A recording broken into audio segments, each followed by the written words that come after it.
Yorana, on se retrouve pour une nouvelle vidéo. J'espère que vous allez très bien, mes amis de Mona Voyage. Alors aujourd'hui, nous allons apprendre à confectionner cette couronne de fougères. Donc on se voit tout de suite après l'intro.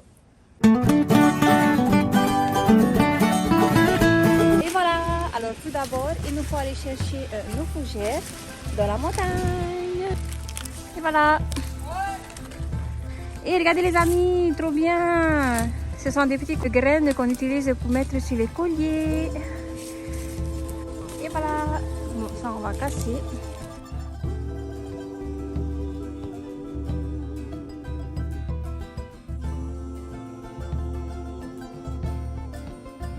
Merci.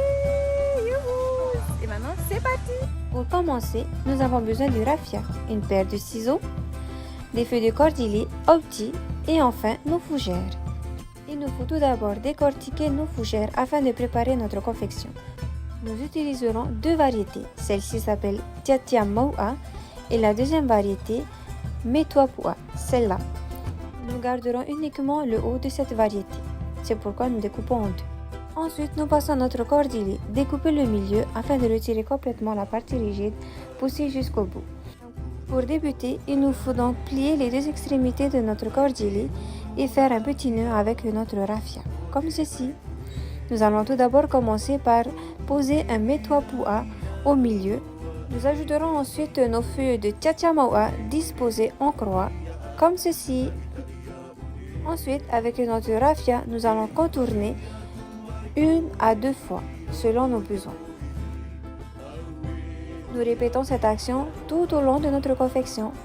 Plus vous mettez vos feuilles, plus vous contournez et plus en fait normalement vous devez descendre pour éviter de faire une touche. Voilà, donc l'arrière doit ressembler à ça. Une fois que vous n'avez plus de raffia, n'hésitez pas à rajouter pour pouvoir continuer votre confection en faisant 1 ou 2 nœuds, comme ceci. Lorsque vous arrivez au terme de votre base, n'hésitez pas à mettre une nouvelle base en posant sur votre couronne, en pliant les extrémités à l'intérieur et en contournant avec votre raffia. Et voilà, maintenant vous pouvez continuer votre confection.